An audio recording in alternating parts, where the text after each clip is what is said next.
चलिए तो सीधे लिए चलते हैं उत्तर प्रदेश के आजमगढ़, जहां के सीएम योगी आदित्यनाथ ने नवनिर्मित मिल्क कोल्ड स्टोरेज का शुभारंभ किया है। क्या कुछ कह रहे हैं, सुनिए। डेयरी सर्विसेज से सीपी देवानंद जी, श्री बाबा गोरखनाथ कृपा मिल्क प्रोड्यूसर कंपनी के अध्यक्ष श्रीमती नीरज जी, भारतीय जनता पार्टी के हमारे सभी पदाधिकारीगण, डॉक्टर कृष्ण मुरारी विश्वकर्मा जी, श्री अखिलेश कुमार मिश्र जी,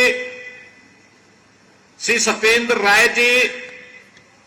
श्री अरविंद जायसवाल जी,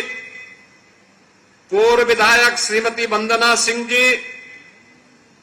श्रीमती मंजू सरोज जी, श्री अजय सिंह जी,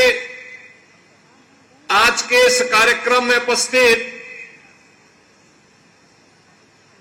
बाबा गोरखनाथ मिल्क प्रोड्यूसर कंपनी से जुड़ी हुई सभी यहां की महिला स्वयंसेवी समूह से जुड़ी हुई बहनें, भारतीय जनता पार्टी और सहयोगी दलों से जुड़े हुए सभी पदाधिकारी और उपस्थित बहन और भाइयों, आज ग्राम मिरिया रड्डा में जो विकास खंड बिलरियागंज में है, मुझे यहां पे बाबा गोरखनाथ मिल्क प्रोड्यूसर कंपनी के स्टीलिंग प्लांट को, जिसे नेशनल डेयरी डेवलपमेंट बोर्ड के द्वारा स्थापित किया गया है, शुभारंभ करते हुए और इसकी प्रोग्रेस को पिछले कुछ समय के अंदर मैं देख रहा हूं, मैं देख करके अत्यंत आनंद की अनुभूति हो रही है कि 56,000 से अधिक बहनों के परिश्रम से आज यह मिल्क प्रोड्यूसर एक आत्मनिर्भरता का नया संदेश दे रहा है। मैं मिल्क प्रोड्यूसर कंपनी के अध्यक्ष श्रीमती नीरज जी को और उनके साथ जुड़ी हुई उन 56,000 से अधिक बहनों का हृदय से अभिनंदन करता हूं कि उन्होंने वह करके दिखाया है जो अन्यों के लिए असंभव होता है।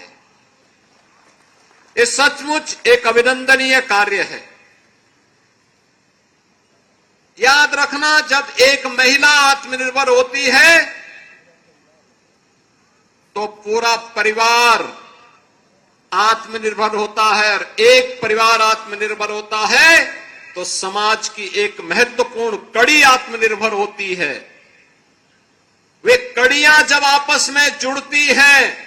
तो राष्ट्र निर्माण की इकाई सशक्त होती है और विकसित भारत की कल्पना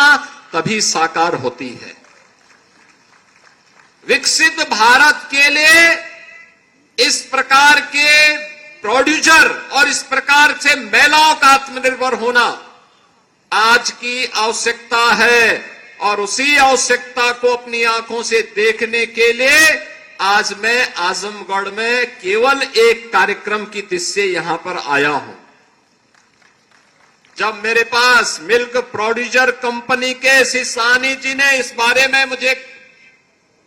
बताया गोरखपुर में कि हम लोग इस तरीके से आजमगढ़ में एक कार्यक्रम करना चाहते हैं, हमारा ये एक प्रोग्रेस है, क्योंकि जब गोरखपुर में एक कंपनी प्रारंभ हुई थी तब मुझे लगता था कि पता नहीं लोगों के मन में क्या है, और आज मुझे देख करके प्रसन्नता हुई। 1,70,000 लीटर दूध का कलेक्शन, 55 रुपए प्रति लीटर दूध का दाम अन्नदाता किसानों को और गौपालकों को मिले, और यहां से जो दूध यहां पे कलेक्ट होता है इसकी क्वालिटी की गारंटी है, कोई मिलावट नहीं है। इस बात की गारंटी के साथ जब दूध आता है और वह पैसा हमारे अन्नदाता किसान और गौपालकों के पास जाता है तो राष्ट्र निर्माण में हमारा अन्नदाता किसान और गौपालक मजबूती के साथ और मजबूती के साथ लगता है। ये उसी प्रक्रिया को आगे बढ़ाने के लिए आज हम सब आजमगढ़ में आए हैं, क्योंकि आजमगढ़ का अपना महत्व है। और बहनों और भाइयों, आजमगढ़ की जब हम बात करते हैं तो आजमगढ़ ऋषि मुनियों की तपस्या की भूमि रही है। तत्व चिंतकों, विचारकों और देश के स्वाधीनता आंदोलन की भी एक महत्वपूर्ण भूमि के रूप में आजमगढ़ का अपना महत्व रहा है। याद करिए, वीर कुंवर सिंह ने भी इसी आजमगढ़ की धरती को अपने शौर्य के लोहे से तप्त करते हुए फिरंगियों को भागने के लिए मजबूर किया था। वह धरती आजमगढ़ की ही धरती है और ये हमारा सौभाग्य है। मैं आजमगढ़ से मुख्यमंत्री बनने के बाद नहीं जुड़ा हूं, मुख्यमंत्री बनने के बहुत पहले से मैं आजमगढ़ से जुड़ा रहा हूं और इसीलिए आजमगढ़ के विकास की बात जब आती है तो हम लोगों ने, भले ही आपने मुख्यमंत्री दिए होंगे लेकिन उन लोगों ने आपके यहां काम नहीं किया होगा, लेकिन डबल इंजन की भारतीय जनता पार्टी की सरकार ने प्रधानमंत्री मोदी जी के नेतृत्व में आजमगढ़ के विकास के लिए जो कार्य किया वह किसी ने नहीं किया।